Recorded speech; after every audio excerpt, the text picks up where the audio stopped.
Can you explain the historical significance of Sitting Bull, especially his leadership in the Battle of Little Bighorn and his role in resisting US government policies against Native Americans? Okay, we'll go into who Sitting Bull was and what his significance was. But all of this, what we're going to discuss, it is in the context of the war against the Native Americans. The American Indian Wars, it's called, I think. American Indian Wars, I think it is called. It was, see, the Europeans, it's the French, the Spanish, the French, and the British. They came from Europe, they discovered this land. They knew this land existed because of, Columbus and all. And then they started colonizing the land. The Nazis, Nazis are Nazis are evil. Do we all agree? Nazi Germany was evil. What was the deal with Nazi Germany? What was one of the objectives of Nazi Germany? One of the objectives of Nazi Germany was to conquer more land for German people, Lebensraum, a large region of land where only Germans can be settled, so that Germans will have more land to live in. That was one of the objectives of the Nazi government, right? To find more land, if necessary, clear that land of the original people and settle Germans there. Very evil, right? Very, very evil. Nazi level evil. Now, what were the Spanish, French, and English doing in America when they started conquering and colonizing? They were doing exactly that. They wanted this huge land for themselves. So what do? You exterminate the natives. You genocide the natives. You do this on a scale Nazis could not even have imagined. That's what happened. And the American Indian Wars are that. The genocide of the natives. That's what these nations in the Americas are. Settler colonial nations that have been built on stolen land as a consequence of genocide and slavery. And genocide on a scale that Nazi Germany could not imagine. So once the Anglos started settling in the eastern part of North America, they started expanding westwards, the great western frontier. And wherever they went, they encountered native people. So what do? You want the land. So you defeat them militarily. If they fight, you fight back. And once you subjugate them, you massacre as many as possible. Whoever is left, you sign a treaty. So it becomes legal. You sign a treaty that relegates the survivors to a reservation. A reservation, which is like a concentration camp, essentially. It's land where there's nothing available. You find the most barren land and settle people there. Settle the natives there. And the rest of the land becomes yours. So you did a fair treaty. See, we signed a treaty, you see. It's legal. We did not do this by force. We had a treaty. And they did this over and over again with various tribes that they subjugated. And from the 1700s all the way to the beginning of the 1900s, the Americans did that, the Anglos. From the 1600s, 1700s, all the way to until the end of the 19th century, this went on.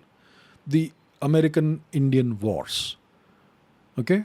It was the systematic genocide and of the Native American people, the theft of their land, and the relegation of the survivors to essentially concentration camps. Small parcels of land which would be given, where there's nothing really of use, and you settle them there, and that's where natives still live today. Whoever has survived, right? That's the deal. So now that you understand what happened, what was done, and how this nation of the United States was created, right? Now let's talk about Sitting Bull. Sitting Bull was one of the chiefs of the Lakota tribe. It's a plains tribe. Plains Indians, they were called. Now what the plains, the Great Plains, the flat plains of the Americas. So let me give you, let's put that on the screen so that you understand the geographical extent of the lands of the Plains Indians. Okay, Plains Indians. Indians. What was their territory like? Territory. Let's go to images. Hopefully there's a map somewhere.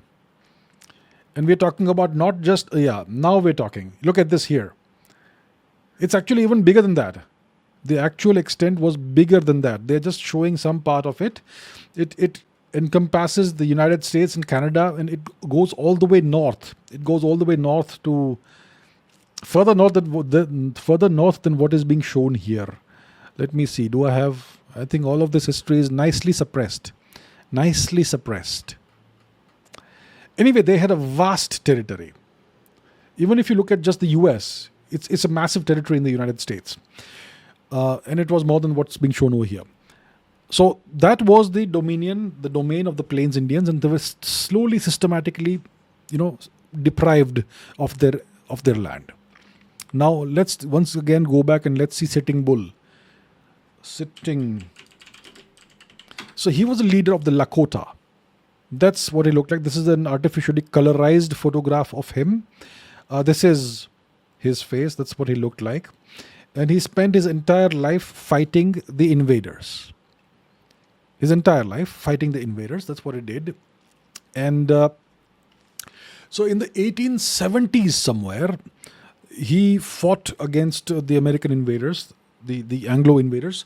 And there was this very famous battle called the Battle of Little Big Horn, in which there was this individual called George Custer. George Custer. Let's Google that guy. He was the leader of the invasive band, George Custer. Lieutenant Colonel was he, or whatever. George Custer. And he launched an invasion of Lakota land, and the battle happened, Battle of Little Big Horn, in which the Americans, the Anglos, suffered a catastrophic defeat.